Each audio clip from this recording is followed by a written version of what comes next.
quick review about what we talked about last class. So we defined binomial distribution.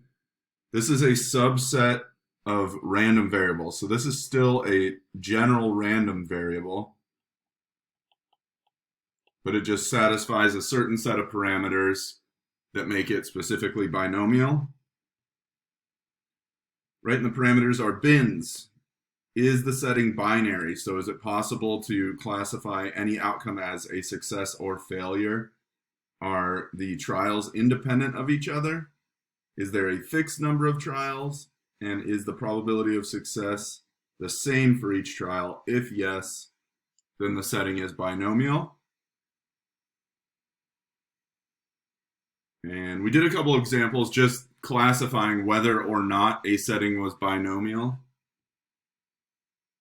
So now I'm going to move on to actually calculating probabilities when you know a setting is binomial.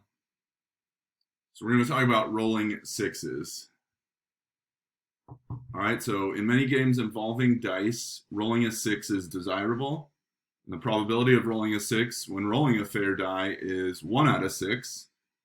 So we're going to let x equal the number of sixes in 4 rolls of a fair die. So x is binomial with n equals 4, so that's our fixed number of trials. Our probability of success is 16, or sorry, 1/6. So that's our probability of success. Right? It's binary because we're considering success rolling a 6 and failure rolling anything else. So 1, a 2, a 3, a 4, or a 5. And then it's definitely safe to say that the trials are independent, right? Whatever you roll on one roll doesn't impact what you will roll on the next roll. All right, so what is the probability that x equals 0? That is the probability that all 4 rolls are not sixes. All right, well, there's only one way to get that outcome, right? And that is basically you roll a failure, you roll a failure, you roll a failure, and then you roll a failure. So not 6, not 6, not 6, not 6. Not 6. And so we would just say the probability that x is 0. So that means 0 successes in 4 trials is just going to be the product of the probability of failure, right? So the multiplication principle tells us that if we have independent events to find the probability that they occur sequentially, we can just multiply their probabilities. So that's just this product, or 5, 6 to the 4th power. And I'll just give an approximation of that.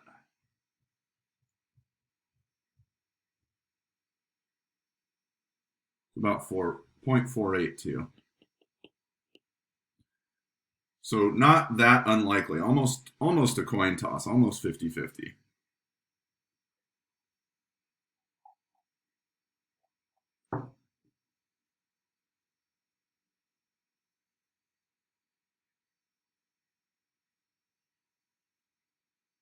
All right, what is the probability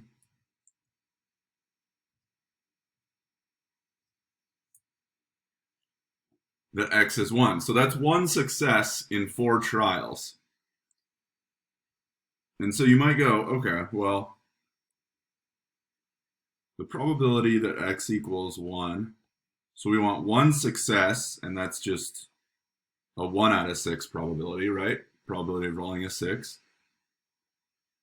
And we want 3 failures.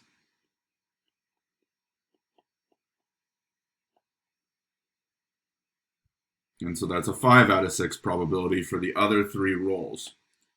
So that's true, except for the fact that there's more than one way you could have this outcome. There's more than one way you could have one success out of 4 outcomes, right? So let's think about it in terms of sequential rolls.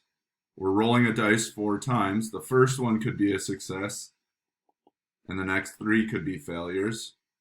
Or you could have the first one as a failure, then a success, then the next 2 failures, right? So this would be like a 6, and then not 6, not 6, not 6. This would be not 6, a 6, not 6, not 6. And so how many total ways are there to get exactly 1 success out of 4 rolls? Well, you can just picture, right, sort of shifting the success through each of the positions. So there's going to be 4 total ways you can do that. There's 4 total ways you can roll 1 6 out of 4 rolls. So what I want to do is just multiply this by 4. And the reason I'm allowed to multiply it by 4, I just want to be clear here, is that we would be, this is an or situation. So kind of if you think about this, what I've written up here as the first way I wrote down to get 1 6, which is the first roll is a success and the next subsequent 3 are a failure. And then I would say or, and remember in any or probability, you're going to be adding the probabilities together, or I could have the first one a failure, the next one a success, and the next 2 failures. Now, mathematically, these are the exact same because we have this thing called the associative property. So I could actually just move the 1 6 to the front, and I would have the exact same product as I have here. And so when we add them together, there's 2 times that product, right? So the next one I would have the exact same, and the last one I would have the exact same as well, just in terms of what the product is. So I actually have, back it out here, I actually have 4 times this product. All right, so we can just pop that into the calculator, and I'll give you an approximation. 4 times 1 out of 6 times, that's really 5 out of 6 to the third.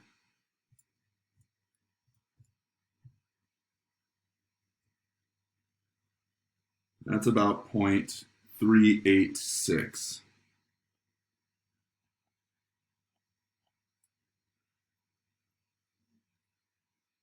Okay. So now I want your guys' help on this one. So now let's try this. What's the probability that we get exactly 2 successes? So we're gonna deal with this the same way. So the probability that x equals 2 is just, we want 2 successes and 2 failures. So my 2 successes are gonna have probability 1 out of 6. And my 2 failures are gonna have probability 5 out of 6. And I just want you to think about how many ways is it possible, how many ways can we order 2 successes and 2 failures?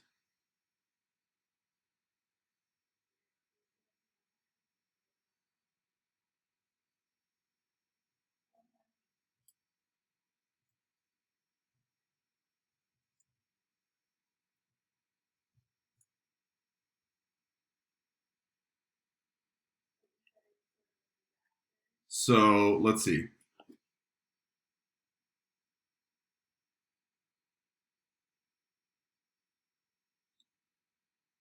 What I want you to think about is that the dice are different colors because the order of the successes then matters. Hold on. So we could have, let's see, success, success, failure, failure, success, failure, success, failure, success, failure, failure, success, failure, success, failure, success.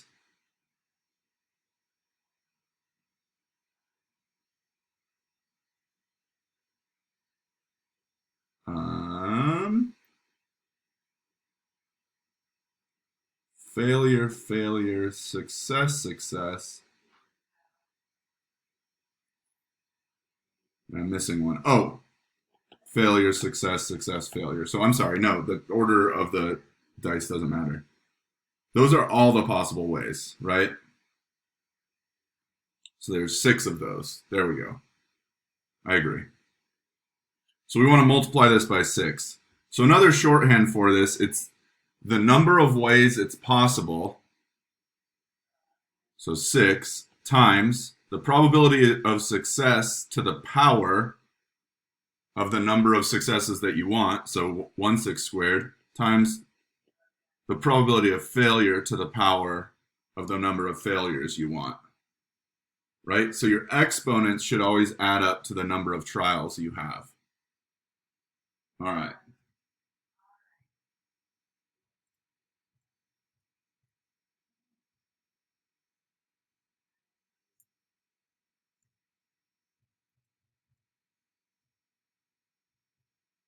And that comes out to approximately 0.116. All right, so let's do probability that x equals 3.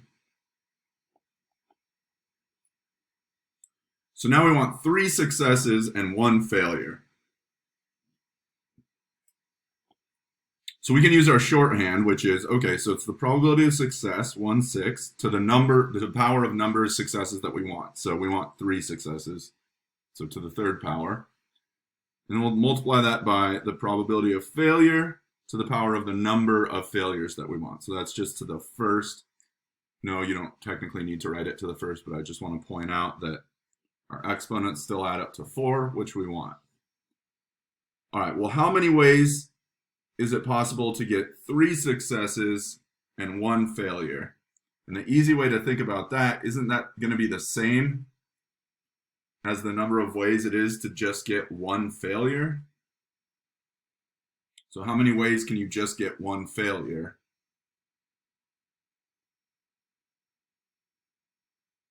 So success, success, success, fail. Exactly, 4, right? Because you're just going to kind of cycle that failure through the position. So there are exactly 4. And so we'll just multiply this by 4, and then that can go in our calculator.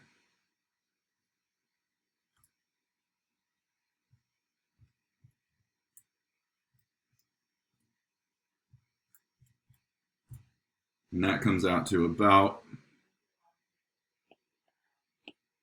0.015. All right, the last one, what's the probability that we get exactly 4 successes? So that's rolling 4 6s in a row. You can see that our probabilities are getting lower and lower the more successes that we have, and that's because the probability of success is much less than the probability of failure, and we're increasing the exponent on the probability of success. Well, in this case, there's only one way to get 4 successes, and that's just to roll all 4 6s. So this is just going to be 1/6 to the 4th. And again, it's technically times 5 6 to the 0, right? But 5 6 to the 0 is just 1. All right, so 1/6 to the 4th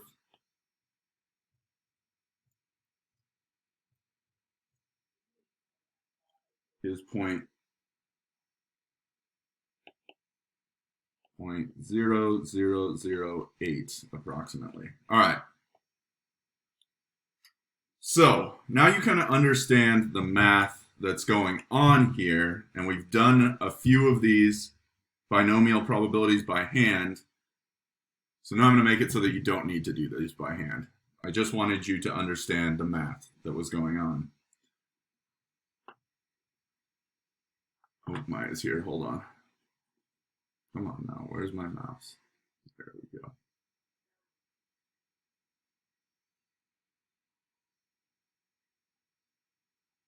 All right. So let's kind of generalize this formula that we developed.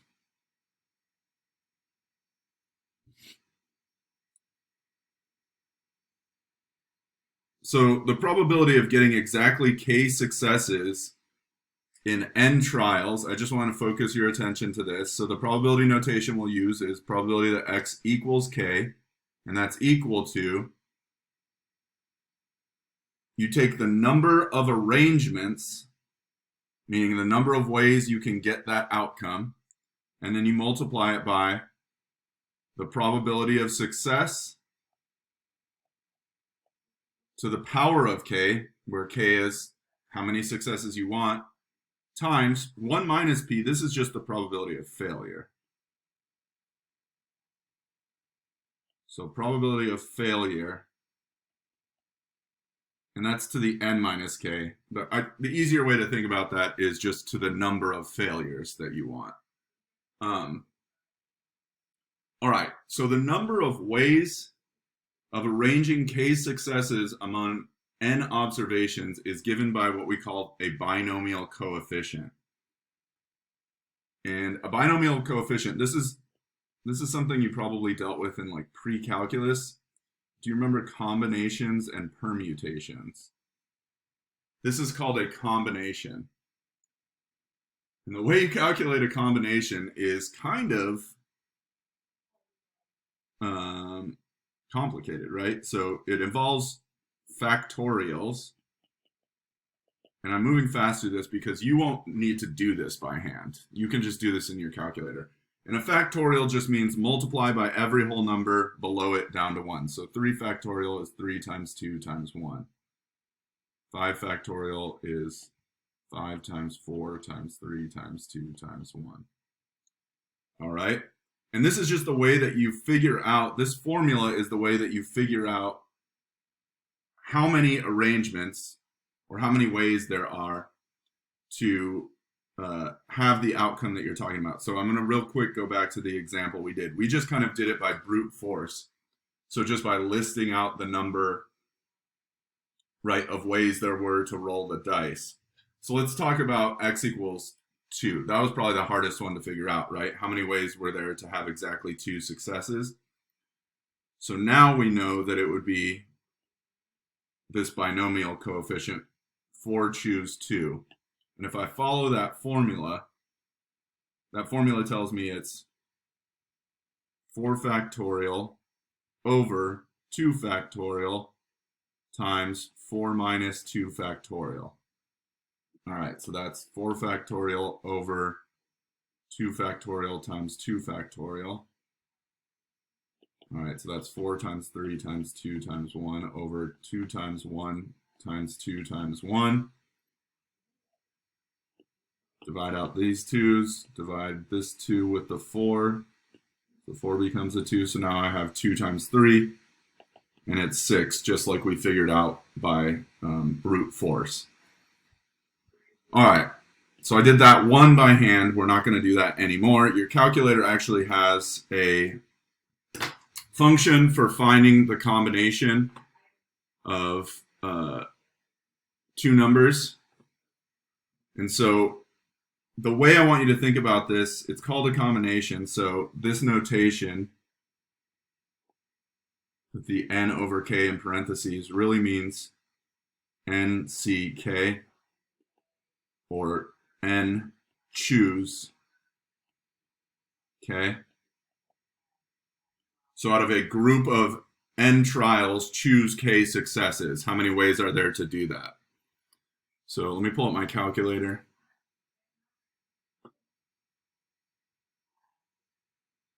I'll share that with you.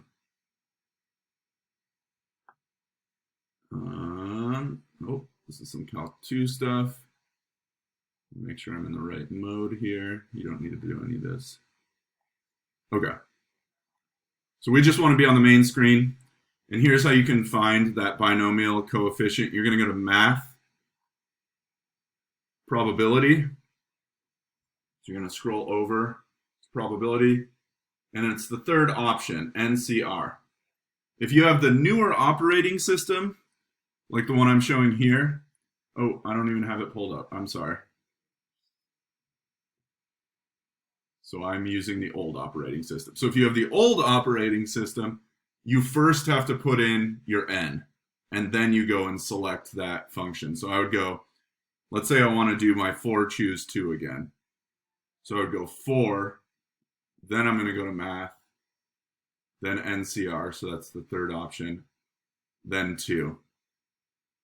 And this will be 4, choose 2. That's 6. If you have a newer operating system, it'll actually just let you like input those afterwards. So let's see.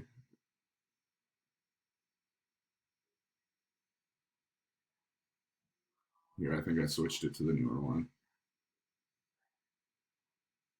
So math probability. Yeah, so it'll be something like that. And then you can just do 4 and 2. Okay.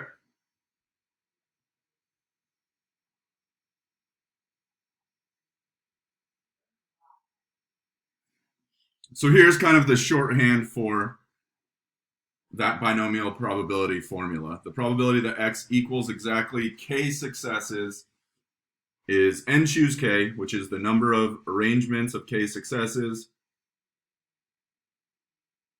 times the probability of k successes times the probability of n minus k failures. This formula is on the formula sheet for you, so it does not need to be memorized or anything like that.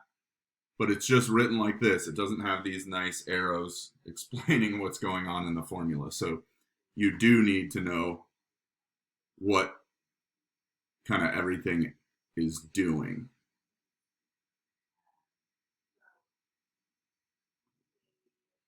All right, I'm going to pause here. So if this all feels very complicated, it's because it kind of is. But the good news is it's going to get simpler as we kind of integrate our calculator into what's going on. So how to find binomial probabilities. So first, state the distribution and values of interest. And remember the way you state the distribution, similar to the way we use shorthand for normal distributions, we're going to go B, N, comma, P. So you're just listing its binomial, the number of trials, and the probability of success.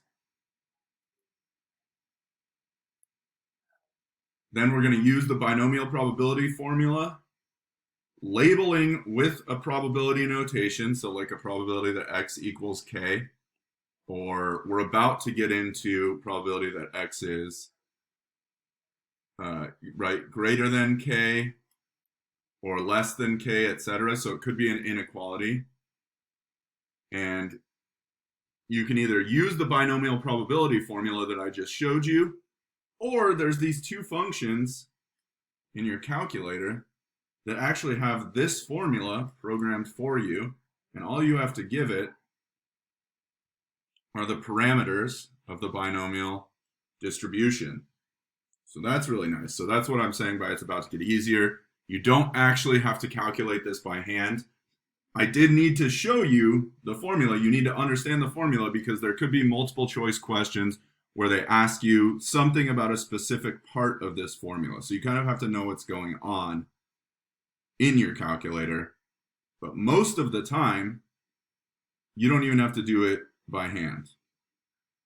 All right, so let's talk about roulette again.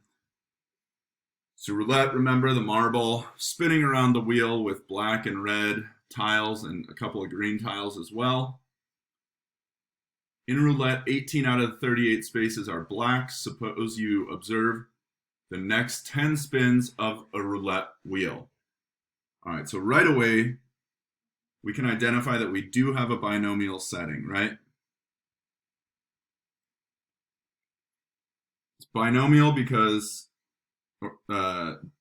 first of all, it's binary. You have success or failure. In this case, we're gonna consider success to be landing on a black, right? Independent. Each spin is independent. Fixed number of trials. We're talking about 10 spins. And then the probability of success is the same for each one, which is 18 out of 38, right? So stating the binomial distribution, I'm looking at B10, that's the number of trials, comma 18 out of 38. That's my probability of success.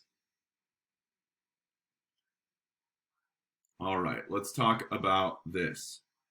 What's the probability that exactly 4 spins land on black?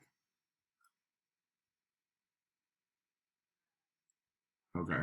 The other thing I need to do is state my my random variable. I'm going to call x number of spins that land on black.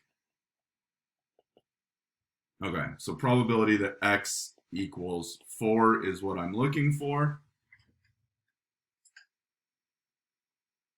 So if I were going to do this by hand, I would go, all right, so that's 10 choose 4 times, using the formula, I'm going to go times probability of success, which is 18 out of 38, to the power of the number of successes that I want, so to the power of 4.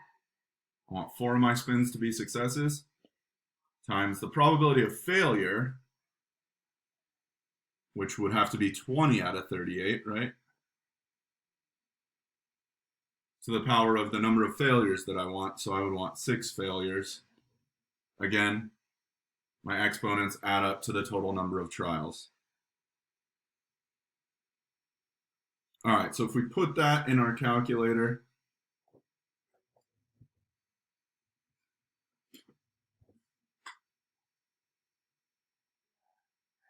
I would want to do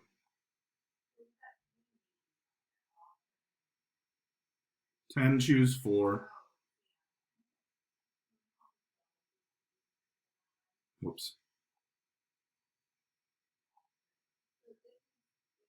Times 18 out of 38 to the 4th times 20 out of 38 to the 6th. There we go. So about 0.228.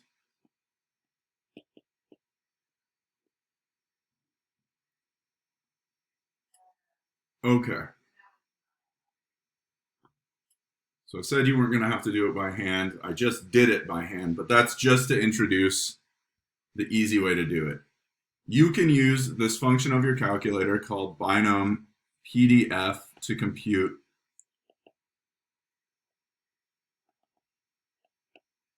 this probability as well.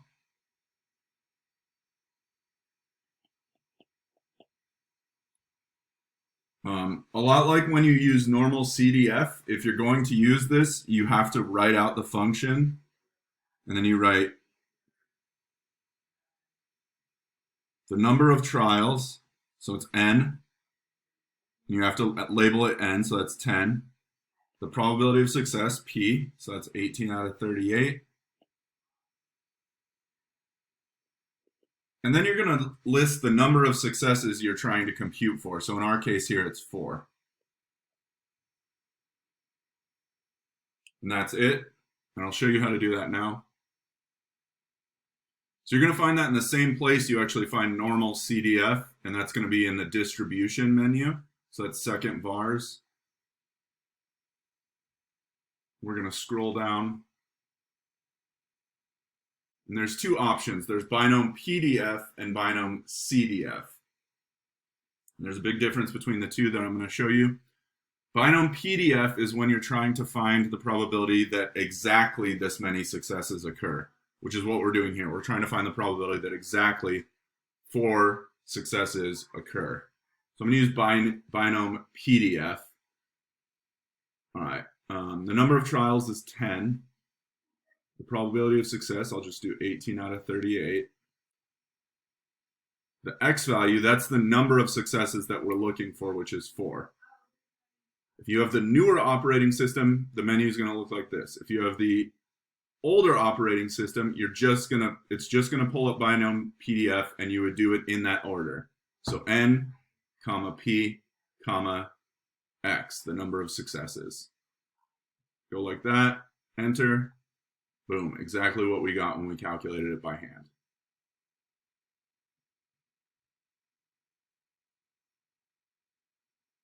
Okay. So truly no reason to use this formula by hand.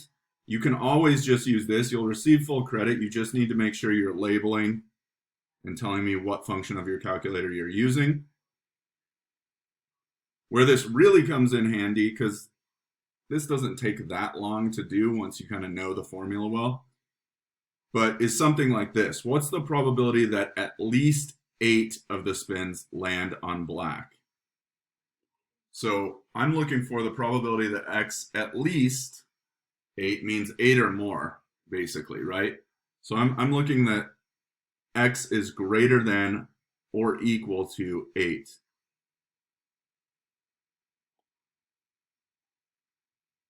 So really that's 3 probabilities added together, right? Because that's the probability that X equals 8, or that X equals 9,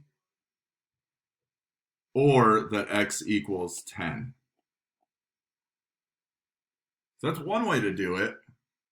Calculate those 3 separately and add them together, but that's a huge pain. So this is what the binomial CDF function does for you. CDF stands for cumulative distribution function. So when you use binomial CDF, let me do it in a different color.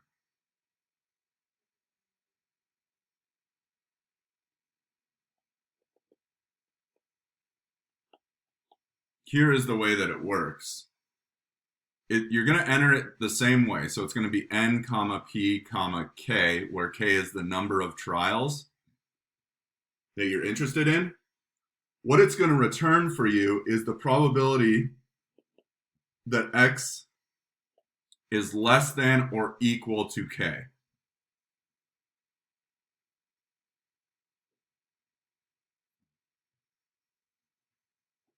How is that helpful here? Because I want greater than or equal to.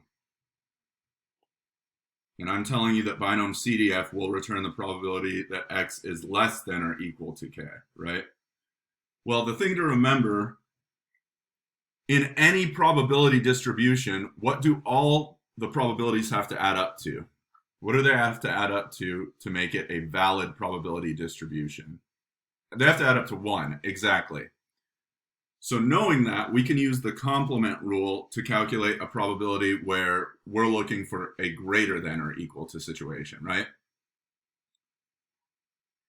So the probability that X is greater than or equal to 8, I want these 3 probabilities. I want 8, 9, or 10. So the ones I don't want are basically 0 through 7, right? So the probability then that X is greater than or equal to 8 is equal to 1 minus the probability that X is less than or equal to 7.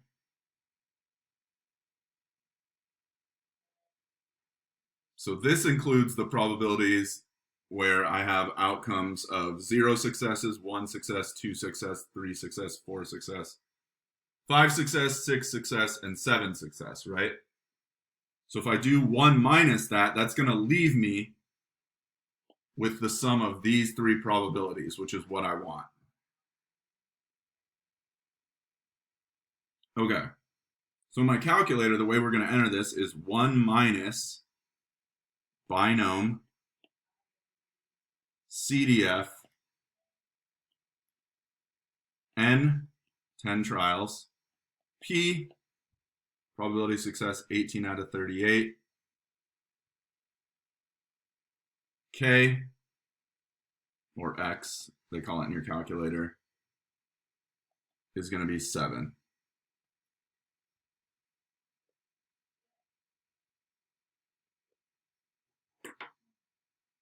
Okay. So let's enter that in our calculator. So we can do 1 minus, and then I'll go to distribution. And in this case, we want to do CDF.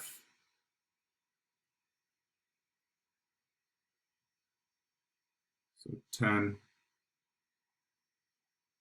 18 out of 38, 7.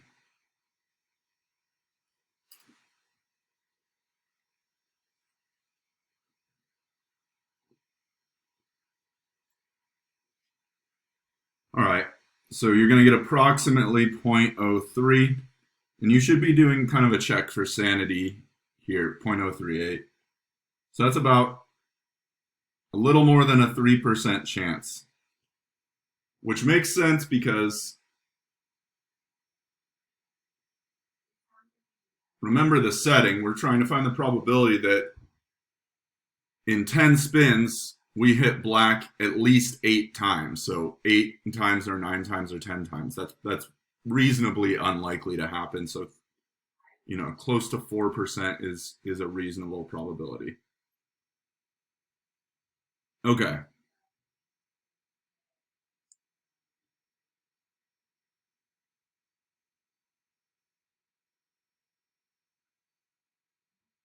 So how do you compute the mean and standard deviation of a binomial random variable? It's pretty straightforward. It's these two formulas. They are in the formula sheet. So remember, in any random variable, sometimes we refer to the mean as the expected value. And it's just the number of trials times the probability of success.